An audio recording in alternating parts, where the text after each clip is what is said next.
આપણે સૌ સાથે મળીને જીસેટ નવેમ્બર 2023 માં જે એક્ઝામ આવવાની છે એની તૈયારી કરી રહ્યા છીએ. હું દર્શના વાસુ તમને એજ્યુકેશનનું પેપર અને પેપર 1 ની પણ તૈયારી કરાવું છું. અત્યારે એજ્યુકેશન સબ્જેક્ટમાં આપણે પ્રીવિયસ યર્સના ક્વેશ્ચન પેપર સોલ્વ કરીએ છીએ. એમાં અત્યારે આપણું પેપર ચાલુ છે નવેમ્બર 2022 નું, એટલે કે લાસ્ટ યર જે એક્ઝામ લેવાની હતી એનો છઠ્ઠો ભાગ. એમાં આજે 61 to 70 ક્વેશ્ચન સોલ્વ કરશું. સો ચલો શરૂ કરીએ આગળ આપણે. Question number 61 છે reflective journal is written with the purpose dash ખાલી જગ્યાના હેતુ સાથે reflective journal લખવામાં આવે છે. ઓપ્શન એ છે to understand the things that have happened and align future course of action. એટલે કે જે બાબત બની છે તેને સમજવી અને ભાવિ ક્રિયાને સંરેખિત કરવી. ઓપ્શન બી છે to share what other feels for themselves. એટલે કે લોકો પોતાના વિશે શું વિચારે છે એની જાણ કરવા માટે.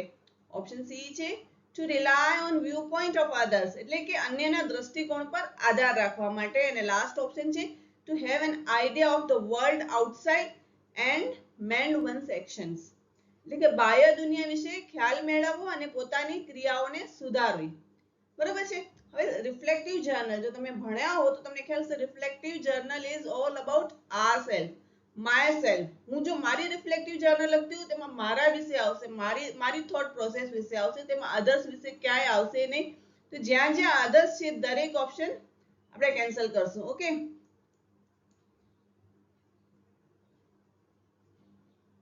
અન્યનો દ્રષ્ટિકોણ, આ બંને ઓપ્શન કેન્સલ થઈ જશે. આગળ જોઈએ option D to have an idea of world outside.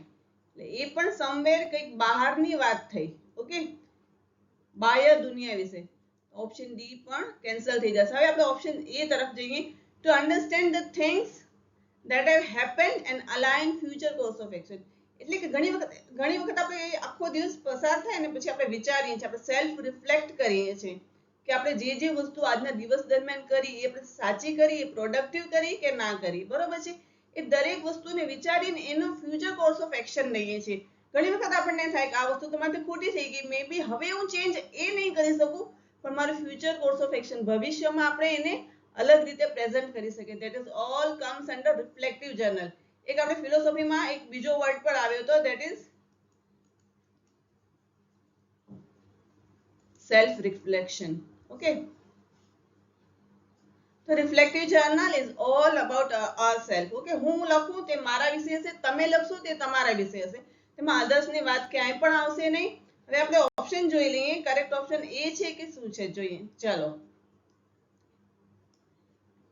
the correct answer is A, I think. 62 question જોઈ લઈએ. Teacher develops an achievement test to determine students individual strength and weaknesses before beginning of learning activity is known as. અધ્યયનના પ્રવૃત્તિ શરૂ કરતા પહેલા શિક્ષક વિદ્યાર્થીઓની વ્યક્તિગત શક્તિ અને નબળાઈઓને નિશ્ચિત કરવા માટે સિદ્ધિ કસોટીનો વિકાસ કરે છે, તો તેને શું કહેવાય? ફર્સ્ટ છે ફોર્મેટિવ અસેસમેન્ટ, ધેટ ઇઝ નિર્ણયાત્મક મૂલ્યાંકન. બી છે સમેટિવ અસેસમેન્ટ, ધેટ ઇઝ સારાંશિત મૂલ્યાંકન. સી છે પ્લેસમેન્ટ અસેસમેન્ટ, એટલે કે નિયુક્તિ માટેનું મૂલ્યાંકન. અને લાસ્ટ છે ધેટ ઇઝ ડાયગ્નોસ્ટિક અસેસમેન્ટ, એટલે કે નિદાનાત્મક મૂલ્યાંકન. ફોર્મેટિવ અસેસમેન્ટ શું છે? એક ટાઈપનું કન્ટિન્યુઅસ અસેસમેન્ટ છે. ઠીક છે. ચાલુ વર્ગખંડ દરમિયાન તમે બાળકોને કંઈક પણ સમજાવતા હો, તમને જોવું છે કે બાળકને આ કોન્સેપ્ટ ક્લિયર થયો કે નહીં. કારણ કે એનાથી એ કોન્સેપ્ટ તમે સમજી શકો બાળકનો ક્લિયર થઈ ગયું, તમે આગળ વધશો તો મે બી બાળક આગળ વસ્તુઓ ન સમજી શકે. તો તમે એક ક્વિક ક્વેશ્ચન રાઉન્ડ લઈ લો કે બાળકોને તમે જે સમજાવ્યું એના વિશે તમે પૂછી લો. બરોબર છે. તો તમને ખ્યાલ આવી જશે કે બાળકને સમજાણું છે કે નહીં. તો જે આપણે કન્ટિન્યુઅસ ઇવેલ્યુએશન કરતા હોઈએ છીએ. ઘણી વખત આપણો ચેપ્ટર પૂરો થાય એટલે 10 માર્ક્સને આપણે સરપ્રાઈઝ ટેસ્ટ લઈ લેતા હોઈએ છીએ. તો સેટરડે ઘણી સ્કૂલમાં એ લોકો વીકલી ટેસ્ટ લેતા હોય છે. તો એ બધું ફોર્મેટિવ અસેસમેન્ટમાં આવશે. બરોબર છે. એક કન્ટિન્યુઅસ ટાઈપનું અસેસમેન્ટ હોય છે, ઓન ગોઈંગ ટાઈપનું અસેસમેન્ટ હોય છે. ઓકે, આ છે ફોર્મેટિવ અસેસમેન્ટ. એ સમેટિવ અસેસમેન્ટ શું છે? સમ એટલે સરવાળો. બાળક 6 મહિનામાં જે શીખ્યું હોય એ કેટલું આવડ્યું છે એની માટે જે થાય છે, that is semester and. Semester and ની એક્ઝામમાં હોય છે અથવા તો યર એન્ડ. આ બંને એક્ઝામ આવશે, એ આવશે સમેટિવ અસેસમેન્ટમાં. ઓકે, હવે પ્લેસમેન્ટ અસેસમેન્ટ શું છે કે કોઈ પણ ખાસ જગ્યા માટે જ્યારે તમે નિયુક્તિ કરતા હો ત્યારે જુઓ છો કે એ વ્યક્તિ કેટલી કાબેલ છે, એ પદ માટે એ વ્યક્તિ કેટલી યોગ્ય છે, ત્યારે જે અસેસમેન્ટ થતું હોય છે ધેટ ઇઝ પ્લેસમેન્ટ અસેસમેન્ટ. ઠીક છે, તમારી કાબિલિયત,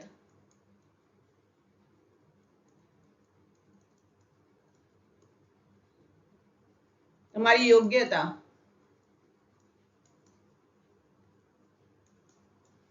how fit you are for the post. આ આવશે પ્લેસમેન્ટ અસેસમેન્ટમાં. હવે ડાયગ્નોસ્ટિક શું છે? કોઈ પણ વસ્તુને ડાયગ્નોઝ કરવી. ઘણી વખત આપણે બાળકોને ચેપ્ટર સમજાવી દઈએ છીએ, પછી આપણે જોઈએ છીએ કે એક બાળક હોય છે કે જે 40 માંથી 40 ગુણ લઈ આવશે, જ્યારે અમુક બાળકો આપણે જ સમજાવીએ છતાં એ બાળક 10 માર્ક્સ લઈ આવે છે. તો એ વસ્તુ કેટલાને સમજાણી છે અને કેટલાને નથી સમજાણી, એની માટે જ્યારે આપણે ટેસ્ટ લઈએ છીએ ને તો એ ડાયગ્નોસ્ટિક ટેસ્ટ હોય છે. અને એમાં આખા બાળક, આપણા વર્ગખંડના બાળકોને આપણે ટેસ્ટ લઈએ છીએ, એમાં અમુક જ સિલેક્ટેડ બાળકો હોય છે જે આપણને ખબર પડે છે કે that are weak in that topic or weak in that chapter. હા, હવે આ જે આપણે ડાયગ્નોઝ થઈ જાય છે, એની સ્ટ્રેન્થ અને વીકનેસ આપણને ખબર પડશે, એટલે એ આવશે ડાયગ્નોસ્ટિક અસેસમેન્ટમાં. ઓકે, સ્ટ્રેન્થ અને વીકનેસની જ્યારે પણ વાત આવશે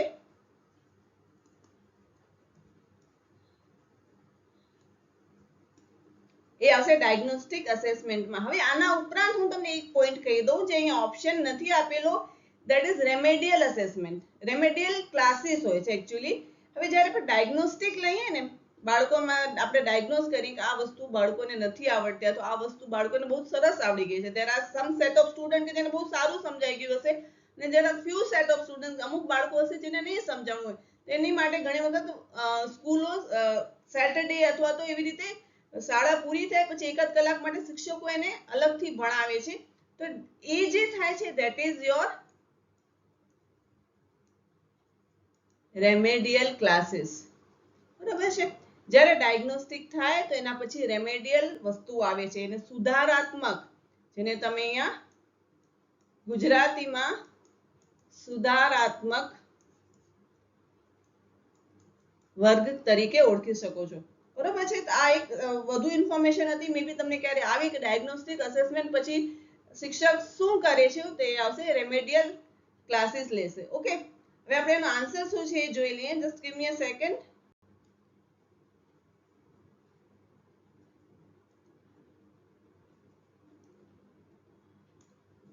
The correct answer is answer D, that is diagnostic assessment. હવે ક્વેશ્ચન નંબર 63 જોઈએ. Flinders interaction analysis system is dash. ફ્લેન્ડર ની આંતરક્રિયા વિશ્લેષણ પ્રક્રિયા ખાલી જગ્યા છે. ફર્સ્ટ છે ટીચર ડોમિનન્ટ એટલે શિક્ષક પ્રભાવી, સ્ટુડન્ટ ડોમિનન્ટ એટલે વિદ્યાર્થી પ્રભાવી, નોન વર્બલ ઇન નેચર, સ્વરૂપની દ્રષ્ટિએ અશાબ્દિક, અને લાસ્ટ ઓપ્શન છે નોન ઓબ્ઝર્વેશનલ એટલે કે બિન અવલોકનીય.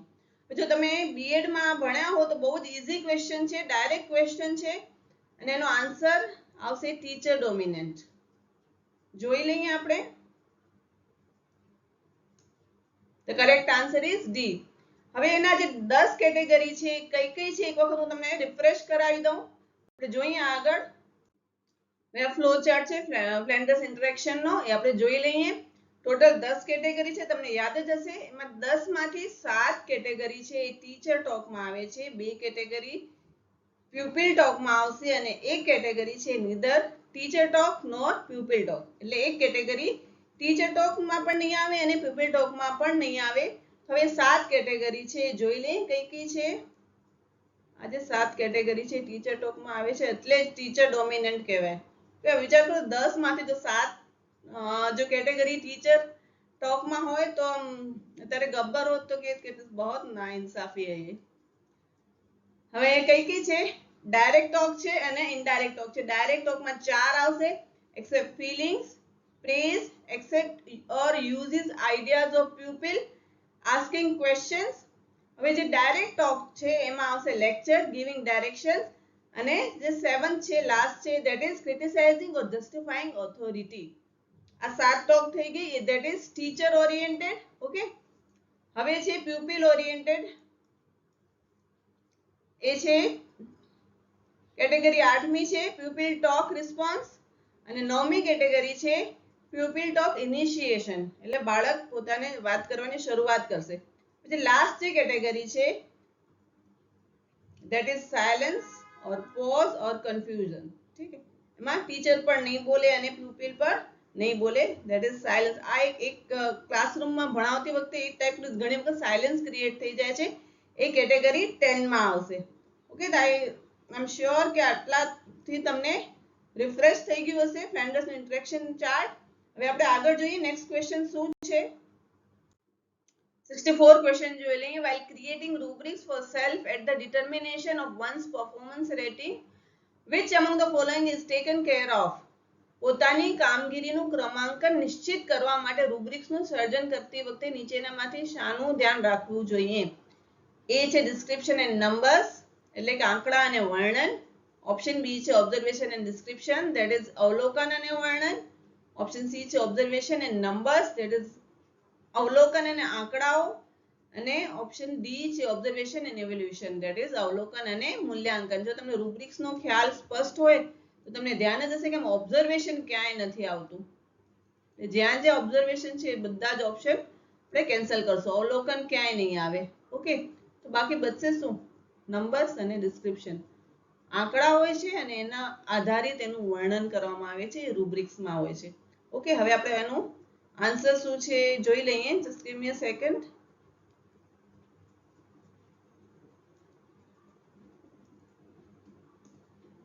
The correct answer is option A. Question number 65 જોઈએ. Noah's theory of andragogy identified 5 assumptions of his theory. Which among the following is not one of the assumption of his theory? Okay, પ્રૌઢ શિક્ષણ શાસ્ત્રના નોલ્સના સિદ્ધાંતે 5 પૂર્વધારણા ઓળખી છે. એમાં નીચેનામાંથી કઈ એક પૂર્વધારણા એને નથી આપી? માલ્કમ નોસે 4 પૂર્વધારણા પહેલા આપી હતી, પછી અમુક સમય રહીને એને 5મી પૂર્વધારણા પણ એને પોતાની થિયરીમાં એડ કરેલી. હવે આ એ પૂર્વધારણાઓ અહીં આપી છે, એમાં એક પૂર્વધારણા એને નથી આપી, એ કઈ છે આપણને જોવાનું છે. આપણે ઓપ્શન જોઈ લઈએ. પાસ્ટ લર્નિંગ એક્સપિરિયન્સીસ, એટલે કે પૂર્વ અધ્યયનના અનુભવો. બી છે રેડીનેસ ટુ લર્ન, અધ્યયન માટેની તૈયારી. સી છે સેલ્ફ ડાઉટ, સ્વ પર શંકા. ને ડી છે ડ્રીવન, એટલે કે સંચાલિત. હવે જે લોકોને થિયરી આવડે છે એ લોકો તો ફટાફટ આ ક્વેશ્ચન કરી લેશે. જેને થિયરી નથી આવડતી ને એ લોકો થોડુંક આમ સમજશે ને તો આ ક્વેશ્ચન ઇઝીલી સોલ્વ થઈ જશે. કે એજ્યુકેશન લેવલે પાસ્ટ લર્નિંગ એક્સપિરિયન્સ બહુ જ ઇમ્પોર્ટન્ટ હોય છે, તો આવશે readiness to learn, that is also one of the important factor. અધ્યયન માટેની તૈયારી પણ ખૂબ જ જરૂરી છે. સેલ્ફ ડાઉટ એ ક્યારે નથી હોતું, સેલ્ફ કોન્સેપ્ટ હોય છે, સેલ્ફ ડાઉટ નથી હોતો. છે ડ્રીવન, સંચાલિત. એક ટાઈપ આપણે અત્યારે સમજીએ તો અત્યારે આપણે સેલ્ફ ડ્રીવન છીએ, સેલ્ફ મોટિવેટેડ છે. ત્યારે જીસેટ ની એક્ઝામ આપવા માટે તમારા મમ્મી કે પપ્પા તમને સતત મોટિવેટ નહીં કરતા હોય. આપણને ખ્યાલ છે કે આપણા લાઈફના ટાર્ગેટ શું છે, બરોબર છે. આપણે આ એક્ઝામ ક્લિયર કરશું તો આપણને લાઈફમાં શું શું આગળ જતા શું શું બેનિફિટ થશે. તો તમને કોઈ you are self driven person, આપણે આપણી જાતે સંચાલિત કરેલા પર્સન છીએ. આ જ્યારે બાળકો હોય છે એને મોટિવેટ કરવું પડે. અત્યારે આ એજમાં આપણને કોઈ મોટિવેશનની જરૂર નથી, આપણી પાસે ઇન્ટ્રિન્સિક મોટિવેશન ઓલરેડી છે, તો આ ડ્રીવનમાં આવશે. તો સેલ્ફ ડાઉટ છે ક્યારે નથી આવતો. અને જો માલ્કમ નોસની થિયરી તમે જાણતા હો તો ફટાફટ તમારાથી આ ક્વેશ્ચન સોલ્વ થઈ જાય. હવે આપણે જોઈ લઈએ એનો આન્સર શું છે. The correct answer is answer C. હવે આપણે જોઈએ કે કયા 5 એની પૂર્વધારણા હતી. Malcolm knows 5 assumptions of adult learners. Okay, give me a second. 1980 માં માલ્કમ નોસે એન્ડ્રાગોજીનો સિદ્ધાંત આપ્યો અને એમાં 4 કેટેગરી આપી. પછી એને 1984 માં એક assumption જે પાંચમું assumption છે એને એડ કર્યું. એ કયા હતા? 4 assumption, that is self concept, જે આપણને self doubt આપેલો. ઓકે, એડલ્ટ લર્નર એક્સપિરિયન્સ એટલે કે પુખ્ત શીખનારનો અનુભવ. પછી છે readiness to learn, orientation to learning. Okay, motivation to learn. આ દરેક આ જ વસ્તુ એને થોડીક લેંગ્વેજ ચેન્જ કરીને આપી હતી, પણ સેલ્ફ ડાઉટ નતો, ધેટ ઇઝ સેલ્ફ કોન્સેપ્ટ હોવું જોઈએ. ઓકે, આઈ એમ શ્યોર કે તમને આ 5 પૂર્વધારણા રિફ્રેશ થઈ ગઈ હશે. ક્યાંય તમને યાદ ન હોય તો એક નોટબુકમાં લખી લેજો. હવે આપણે નેક્સ્ટ ક્વેશ્ચન જોઈ લઈએ.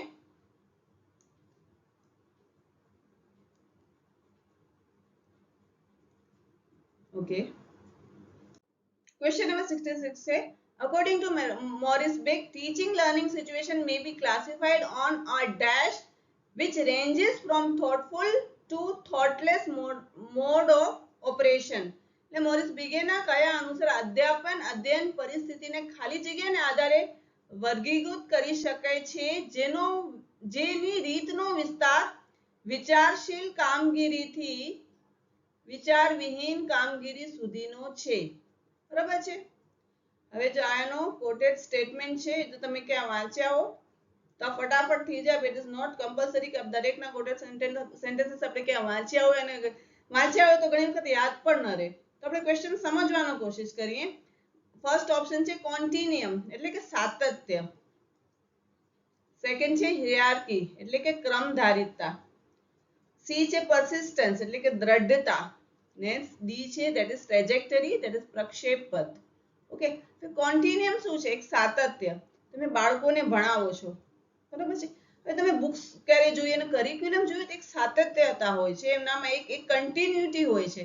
કોઈ પણ વસ્તુ એને અલગ અલગ કમ્પાર્ટમેન્ટમાં આપણે નથી વેચતા, બરાબર છે. ઇવન કોઈ પણ સબ્જેક્ટ પણ અલગ અલગ કમ્પાર્ટમેન્ટમાં નથી હોતું. નોલેજ એક હોલ સ્વરૂપમાં હોય છે, એક આખા સ્વરૂપમાં ક્યાંકથી ક્યાંક એ કનેક્ટેડ હોય છે.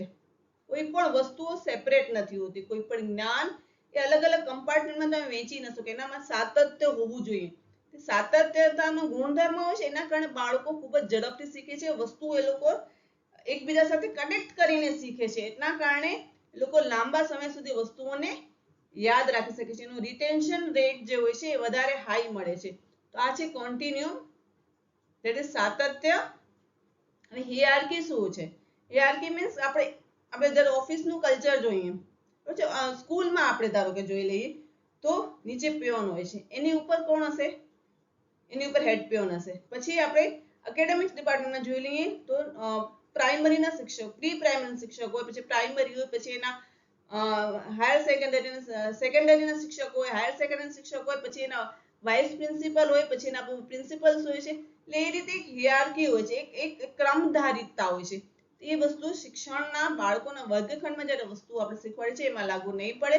persistence that is દ્રઢતા. એક વસ્તુ દ્રઢતા થી આવે, કોઈ પણ વસ્તુને આપણે દ્રઢતાથી શીખવાડીએ, that is not come along with the teaching learning situation. okay, trajectory એટલે પ્રક્ષેપ પથ. કોઈ પણ વસ્તુને આપણે ડાયરેક્ટ કરીએ તો એ પણ નહીં આવે. અહીંયા આવશે કોન્ટિન્યુઅમ એટલે કે સાતત્ય. દરેક વસ્તુને આપણે સાતત્યતાથી શીખવાડીએ છીએ. સાતત્યતાનો એક ગુણધર્મ હોય છે, જો તમને યાદ હોય ને તો આપણા શિક્ષણમાં દરેક વસ્તુને આપણે કનેક્ટ કરીને કન્ટિન્યુટીથી શીખવાડીએ, તેના કારણે બાળકો વધુ સારી રીતે યાદ રાખે છે. ઓકે, તો આ તો હતો મોરિસ બેગેનો sentence. The teaching learning situation may be classified on continuum which ranges from thoughtful to thoughtless mode of operations. ઠીક છે, તો આનો આન્સર જે છે એ આન્સર એ આવશે. જોઈ લઈએ આપણે આન્સર આનો. The correct answer is option A. હવે આપણે જોઈએ ક્વેશ્ચન નંબર 67. આગળ જોઈએ સેલ્ફ ડાયરેક્ટેડ લર્નિંગ મીન્સ સ્વનિર્દેશિત અધ્યયન એટલે શું? એનો ફર્સ્ટ ઓપ્શન જોઈ લઈએ. I can create my feature film about education. એટલે કે હું શિક્ષણ અંગેની મારી લાક્ષણિક ફિલ્મ બનાવી શકું છું. બસ આવા ઓપ્શન આવે ને ત્યારે આપણે ઘણી વખત આમ લાઇટ થઈ જાય, કારણ કે એક્ઝામ વખતે છે ને ઘણી વખત પ્રેશર અનુભવીએ છીએ. તો આ ટાઈપના સેન્ટેન્સ આવે ને થોડુંક આમ રિલેક્સ થઈ જવા શું આવી જાય. આ ઓપ્શન આપણે અહીંયા જ કેન્સલ કરશું. ઓકે, હવે બી જોઈ લઈએ. I can take feedback from teachers and supervisors to monitor and direct myself. Okay, હું મારી જાતનું અનુશ્રવણ અને સ્વનિર્દેશન કરવા માટે શિક્ષકનું પ્રતિપોષણ અને નિરીક્ષણ મેળવી શકું. હવે આપણે ઓપ્શન સી જોઈએ. I sit on my computer desk during class when teacher is teaching. એટલે કે જ્યારે શિક્ષક મને અધ્યાપન કરતા હોય ત્યારે હું મારા કમ્પ્યુટર ડેસ્ક પર બેસું. આને પણ આપણે અહીંયાથી જ એલિમિનેટ કરી નાખીએ. હવે આપણે ડી તરફ જઈએ. I can tell others how to do task. અહીંયા તમે કેવું પડે ને ઠંડક ભાઈ. આ ડી ઓપ્શન પણ કેન્સલ થઈ જશે. ઇઝીલી એલિમિનેશન થી જ આપણને આન્સર મળી જશે. Option B is the correct one. I can take feedback from my teachers and supervisors to monitor and direct myself. Okay, હવે આપણે જોઈ લઈએ આન્સર શું છે.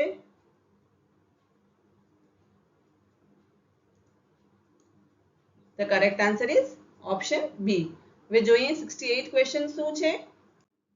A school teacher conducts assessment for improving classroom instruction procedure.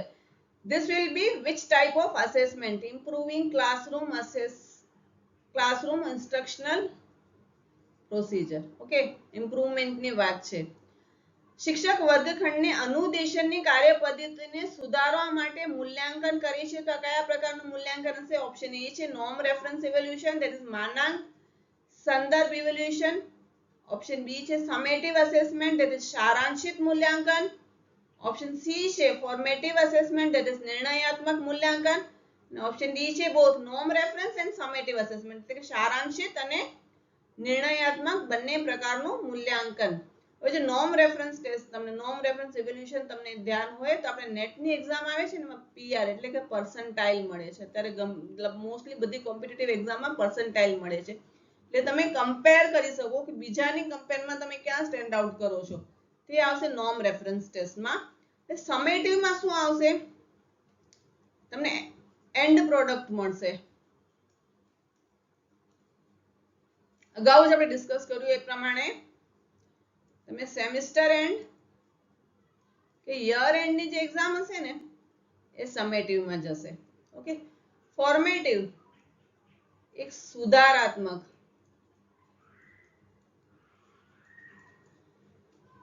Assessment છે, કારણ કે continuous છે. વર્ગખંડમાં તમને સમજાવતા હો અને તમને જે 1 થી 2 ક્વેશ્ચન તમે ચાલુ ક્લાસે પૂછી લ્યો એ ફોર્મેટિવ આવશે. એના પછી તમે તમારી ઇન્સ્ટ્રક્શન મેથોડોલોજી તમને ચેન્જ કરવી પડશે કે શું છે, એમાં પ્રોસિજરમાં કંઈ બદલાવ લાવવો છે કે શું છે. તમને તરત જ ખ્યાલ આવી જશે કે બાળકોને આ રીતે નથી સમજાતું તો હું એને કોઈક અલગ રીતે પ્રેક્ટિકલી કરીને બતાવું તો બાળકને વધુ સારી રીતે સમજાશે. તો એ આવશે ફોર્મેટિવ અસેસમેન્ટમાં, ધેટ ઇઝ સુધારાત્મક. તમારો એક કન્ટિન્યુઅસ ટાઈપનો જે હોય છે assessment that comes under formative assessment. એટલે અહીંયા આપણો આન્સર જે થશે આન્સર સી થશે. ઓપ્શન ડી શું છે? Both norm reference and summative assessment. આપણે બંનેની વાત કરી તે બંને ઇમ્પ્રુવમેન્ટમાં નહીં આવે, કારણ કે જો બાળકનું વર્ષ જ પૂરું થઈ જાય પછી શું ઇમ્પ્રુવમેન્ટ લઈ આવો? જ્યારે કન્ટિન્યુઅસ તમે ઇવેલ્યુએટ કરતા હો, બરોબર છે, કન્ટિન્યુઅસ બાળકોને અસેસ કરતા હો તો તમે કંઈ ચેન્જ લઈ આવો. જ્યારે બાળક આખું એક ધોરણ પૂરું કરી લેશે, ભણી લેશે પછી તમે શું ચેન્જ લઈ આવો? બરોબર છે. તો જે કન્ટિન્યુઅસ વસ્તુ હોય એમાં તમે ઇમ્પ્રુવમેન્ટ લઈ આવો.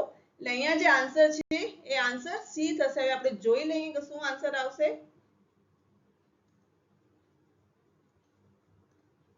The correct answer is option C. હવે 69 ક્વેશ્ચન જોઈએ. ક્વેશ્ચન નંબર 69 છે portfolio assessment provides opportunity for students. Portfolio મૂલ્યાંકન વિદ્યાર્થીઓને શાની તક આપે છે? ઓપ્શન 1 છે to reflect on one's learning, ફક્ત અધ્યયન પર ચિંતન કરવાની. 2 છે ટુ સેલ્ફ અસેસ એટલે કે સ્વ મૂલ્યાંકન કરવાની. થર્ડ ઓપ્શન છે to formulate deeper understanding of the concept એટલે કે સંકલ્પનાઓને ઊંડાણપૂર્વક સમજ વિકસાવવાની. અને ફોર્થ ઓપ્શન છે ટુ અસેસ અધર્સ અચીવમેન્ટ એટલે કે અન્યની સિદ્ધિનું મૂલ્યાંકન કરવાની. આપણે પોર્ટફોલિયો ભણી ગયા છીએ, આપણને ખ્યાલ જ છે કે પોર્ટફોલિયો ઇઝ અબાઉટ સેલ્ફ હોય છે, આપણે પોતાના વિશે હોય છે, એમાં અધર્સનું નથી આવતું. ઓકે, એટલે અહીંયા 4 નહીં આવે. ઓકે, જ્યાં જ્યાં 4 છે દરેક ઓપ્શન આપણે કેન્સલ કરી નાખીએ. આમાં 4 છે, આમાં પણ 4 છે, આમાં પણ 4 છે, તો અહીંયા આપણો ઓપ્શન એ છે એ સાચો થશે. આપણે જોઈ લઈએ what is the correct answer.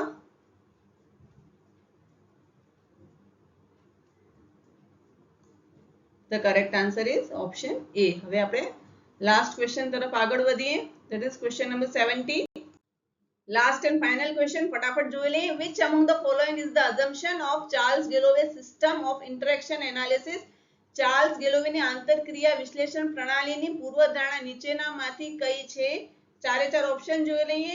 Option A છે non verbal communication of teacher has no significant role in classroom એટલે કે વર્ગખંડમાં અશાબ્દિક સંપ્રેષણની કોઈ સાર્થક ભૂમિકા નથી. બી શું છે? Feedback does not play important role in modifying the behaviour એટલે કે વર્તનના સુધારામાં પ્રતિપોષણની કોઈ મહત્વની ભૂમિકા છે જ નહીં. ઓપ્શન સી જોઈએ non verbal cues reinforce and motivate student એટલે કે અશાબ્દિક સંકેતો જે હોય છે બાળકોને સુદ્રઢક પૂરા પાડશે અને પ્રેરણા આપશે. ઓપ્શન ડી છે non verbal communication are ineffective during the interaction in the classroom, એટલે કે વર્ગખંડમાં આંતરક્રિયા દરમિયાન અશાબ્દિક સંપ્રેષણની બિનઅસરકારક રહે છે. હવે જો આપણે સામાન્ય ટીચર આપણે ભણાવ્યું હોય ને બાળકોને તો પણ આપણને ખ્યાલ આવી જાય કે ઓપ્શન એ છે એ સાચો નહીં આવે, કારણ કે નોન વર્બલ કમ્યુનિકેશન બહુ ઇમ્પોર્ટન્ટ ભાગ ભજવે છે. આપણે બાળકોને સ્માઇલ આપીએ, બાળકોને આંખોથી તમે ઘણી વખત રેકગ્નાઇઝ કરો, ઠીક છે, અને તમે શાબાશી આપશો, એની માટે કોઈ શબ્દોની જરૂર નહીં પડે, તમે ખભે હાથ મૂકશો ને તો પણ એ બહુ જ અસરકારક રહે છે. તો ઓપ્શન એ પણ કેન્સલ થઈ જશે. અહીંયા feedback does not play important role. Of course feedback તો દરેક જગ્યાએ ઇમ્પોર્ટન્ટ હોય છે, તો ઓપ્શન બી પણ અહીંયા કેન્સલ થઈ જશે. હવે ઓપ્શન શું છે? C non verbal cues reinforce and motivate the student, એટલે કે અશાબ્દિક સંકેતો બાળકોને સુદ્રઢક પૂરા પાડે છે અને પ્રેરણા આપે છે. બિલકુલ સાચી વાત છે. આપણી સ્માઇલ, આપણી શાબાશી, બરોબર છે, દરેક વસ્તુ બાળકોને મોટિવેટ કરે છે. દરેક વખતે તમે શબ્દોથી મોટિવેટ કરો એવું જરૂરી નથી. તમારી એક નજર હોય છે ને એ પણ બાળકો માટે કાફી હોય છે. તો એ બધા નોન વર્બલ ક્યુઝમાં આવશે. ઓકે, ઓપ્શન ડી શું છે? નોન વર્બલ કમ્યુનિકેશન આ ineffective, that is again wrong. Okay, તો હવે આ પ્રમાણે આપણો ઓપ્શન શું સાચો થશે? Option she is the correct answer. આપણે જોઈ લઈએ. The correct answer is option C.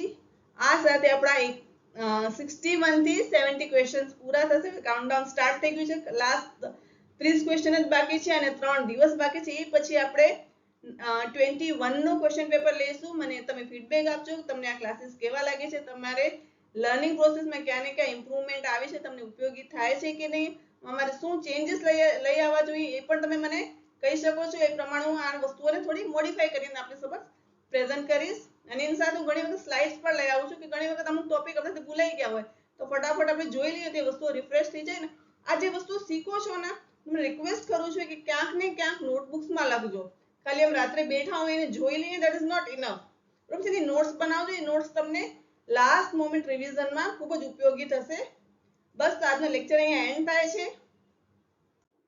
Thank you for watching. Like, share and subscribe કરજો મારી ચેનલને. that is દર્શના વાસુ. ફરી પાછા કાલે મળશું 71 થી 80 ક્વેશ્ચન માટે, અને ફટાફટ આપણે આ ક્વેશ્ચન પેપર પૂરું કરીએ જેથી આપણે આગળ વધી શકીએ. Till then, bye and take care of yourself.